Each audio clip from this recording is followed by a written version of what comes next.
ஒரு மகிழ்ச்சியான செய்தி. இதயம் நல்லெண்ணெயின் விலை லிட்டருக்கு ரூபாய் 105 குறைஞ்சிருக்கு. செப்டம்பர் 2023ல 1 லிட்டர் இதயம் நல்லெண்ணெயின் அதிகபட்ச விலை ரூபாய் 503. ஆனா இப்ப 1 லிட்டர் இதயம் நல்லெண்ணெயின் விலை ரூபாய் 398 மட்டும்தான் தமிழ்நாட்டுல. அப்ப இனிமே எல்லாரும் இதயம் நல்லெண்ணெய் வாங்கலாம் இல்ல? பாரதிய ஜனதா கட்சி நேற்று சென்னையில மாநிலம் தழுவிய கையெழுத்து இயக்கத்தை நாம் ஆரம்பிச்சிருக்கிறோம். அது மிகப்பெரிய வரவேற்பை பெற்றிருக்கிறது.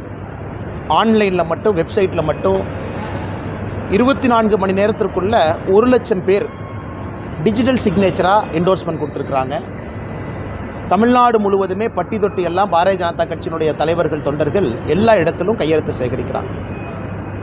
எல்லோரும் ஒரே நோக்கத்தோடு, நம்பிக்கையோடு கையெழுத்து போடுறாங்க. என்னென்னா, அவர்களுடைய குழந்தைகளுடைய எதிர்காலம் நன்றாக இருக்க வேண்டும் என்று. அந்த குழந்தைக்கு நல்ல ஒரு வாய்ப்பு கிடைக்கணும், சமக்கல்வி ஒரு உரிமையாக கிடைக்க வேண்டும் என்கின்ற ஒரு எதிர்பார்ப்போடு இன்று தமிழகம் முழுவதுமே அற்புதமாக இந்த கையெழுத்து இயக்கம் நடந்து கொண்டிருக்கிறது.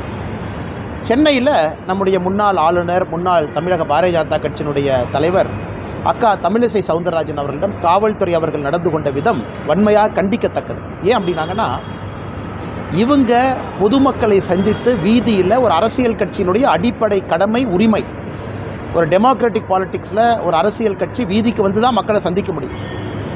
வீதிக்கு வந்து முதலமைச்சர் சொல்வது போல் முதலமைச்சருடைய அறிக்கையை படுத்திங்கன்னா கிளர்ச்சி, எல்லாம் சேர்ந்து மத்திய அரசுக்கு எதிராக போராடலாம், கிளர்ச்சி பண்ணலாம். இங்கே யாருமே மாநில அரசுக்கு எதிராக போராடலையே, யாருமே கிளர்ச்சி பண்ணலையே. மக்களை ஒருங்கிணைத்து ஜனநாயக முறையில் அவருடைய கையெழுத்துக்கு ஒரு வலிமை இருக்குது என்பதை எடுத்துக்காட்டி அந்த கையெழுத்து இயக்கத்தை நடத்தி கொண்டிருக்கக்கூடிய பாரதிய ஜனதா கட்சியினுடைய தலைவர்கள், தொண்டர்களை சீண்டுவது, குறிப்பாக இன்றைக்கி சென்னையில் அக்கா தமிழிசை சவுந்தரராஜன் அவர்களை கைது செய்திருப்பது, அது மட்டும் இல்லாமல் ஒரு முன்னாள் ஆளுநருக்கு ஒரு புரோட்டோக்கால் இருக்குது. சாமானிய மனிதராக இருந்தாலும் கூட அவங்கக்கிட்ட காவல்துறை கிட்டத்தட்ட 3 மணி நேரம் நடந்து கொண்ட விதம், இதெல்லாம் கூட நாங்கள் வன்மையாக கண்டிக்கிறோம்.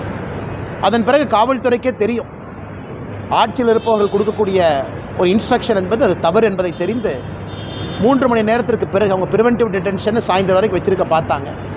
அவர்களாக விடுவித்திருக்கின்றார்கள்.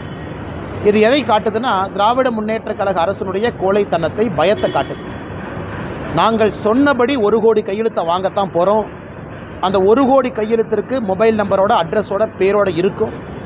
சொன்னபடி மாண்புமிகு குடியரசுத் தலைவர் அவங்ககிட்ட கொடுக்கத்தான் போகிறோம்.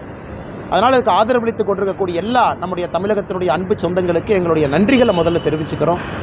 தொடர்ந்து நம்முடைய பொதுக்கூட்டங்கள் நாம் ஏற்கனவே சொல்லியிருக்கின்றோம். மார்ச் 23ஆம் தேதி திருச்சியில் ஆரம்பித்து மே 2வது வாரம் கோயம்புத்தூர் வரைக்கும் நடக்க இருக்கிறது. அதற்கும் உங்கள் ஆதரவை கொடுங்க.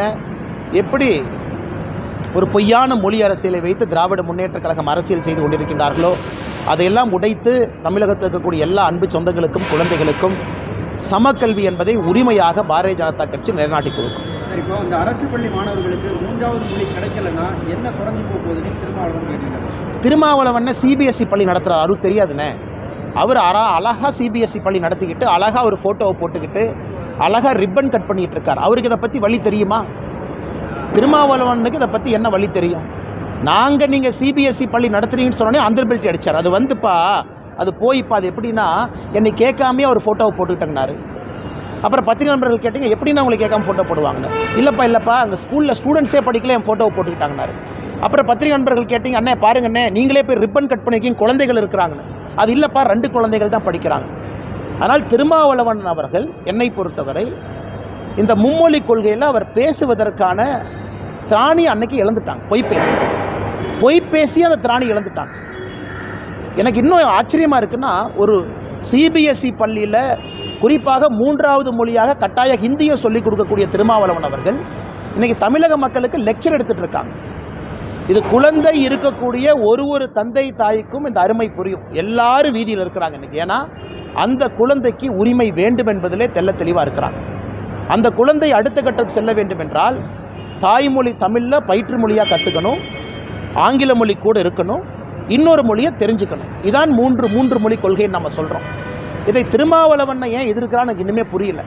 அதனால் இந்த கையெழுத்து இயக்கத்தில் நம்முடைய வெப்சைட்டை நீங்கள் பார்த்தீங்கன்னாவே தெரியும், இந்த போலி அரசியல்வாதிகளுடைய முகத்தை தோலுரித்து கொண்டிருக்கின்றோம். அவங்க சொன்ன பொய், அவங்க நடத்துகிற பள்ளிக்கூடங்கள் எல்லாமே. அதனால் எங்களுக்கு ஒரு நாளும் இது வெற்றி தான். இது யாருமே எடுக்காத ஒரு விஷயத்தை பாரதிய ஜனதா கட்சி தைரியமாக எடுத்திருக்கிறோம். தமிழக மக்களை நம்பி அதற்கு ஆரம்பமே கடந்த 24 மணி நேரம் பார்த்தீங்கன்னா மிகப்பெரிய எழுச்சியோடு மக்கள் ஆதரவு கொடுக்குறாங்க. நாங்கள் மே கடைசி வரை இதை வச்சிருக்கோம். அதற்கு முன்பாகவே 1 கோடி கையெழுத்து என்பதை எங்களுக்கு கிடைத்துவிடும் என்கின்ற முழு நம்பிக்கை எங்களுக்கு இருக்கு. சார், பாஜக அரசு தமிழ் வளர்ச்சிக்கு வந்து கல்விக்குன்னு நியாயமான நிதி அளிக்கலன்னு கனிமொழி வந்து குற்றச்சாட்டு. கனிமொழி அக்காவுக்கு அது ஒரு ஆங்கிலத்தில் ஒன்று சொல்லுவாங்கன்னா செலக்டிவ் அம்னீஷியா அப்படிம்பாங்க. செலக்டிவ் அம்னீஷியானா அப்பப்போ அதை மறந்துடுவாங்க. சூர்யா ஒரு படத்தில் நடிச்சிருப்பார், அப்பப்போ மறந்துடுவாங்க என்ன நடக்குதுன்னு. ஸோ கனிமொழி அக்காவை பொறுத்த வரைக்கும் இந்த 2006 to 2014 மறந்தாச்சு. அந்த 8 வருஷத்தை கனிமொழி அக்கா பிரெயினில் செலக்டிவ் அம்னீஷியா ஆகி போச்சு.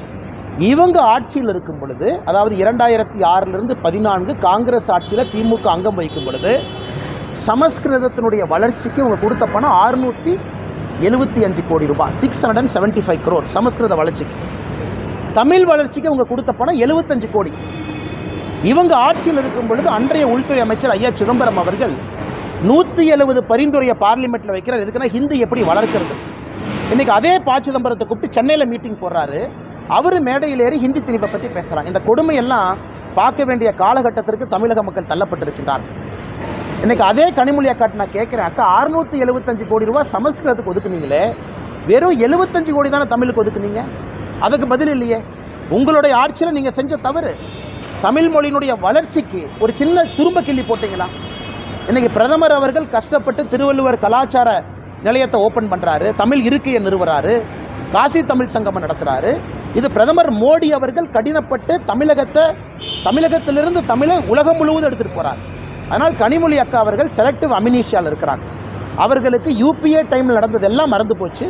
இன்றைக்கி உட்கார்ந்து அரசியல் காரணத்திற்காக என்னுடைய அருமை அக்கா கனிமொழி அவர்கள் பேசிக் கொண்டிருக்கின்றார். நாடாளுமன்ற மறுசீரமைப்பிற்கான காலத்தொகை ஏற்கனவே வாஜ்பாய் பீரியட்லேயே முடிஞ்சு போச்சு. அதை ஒரு 25 வருஷம் எக்ஸ்டெண்ட் பண்ணாங்க. இப்போ மறுபடியும் அந்த 2026 அந்த டேட்டு முடியுது. அதனால தான் இந்த அனைத்து கட்சி கூட்டங்கிறது போடுறோம். இது மக்களை பயன்படுத்துறது. அது இவ்வளோ நேரம் ரூம் போட்டு யோசிச்சு இன்னைக்கு தான் கண்டுபிடிச்சாங்களாண்ணே? நான் முதல்ல 10 நாளாக அந்த கேள்வியை கேட்டுட்ருக்கேன். ரூம் போட்டு இன்றைக்கி தான் தமிழக அரசு கண்டுபிடிச்சதா? ஓ, இதனால தான் அனைத்து கட்சி கூட்டம் நடத்துகிறோம் இன்றைக்கி தான் கண்டுபிடிச்சாங்களா?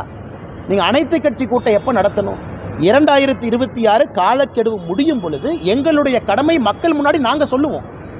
எப்படி இந்த பாராளுமன்ற வரைமுறை இருக்கும், தொகுதி வரைமுறை எப்படி இருக்கும், எத்தனை சீட் அதிகமாகும் சொல்வது எங்களுடைய கடமை.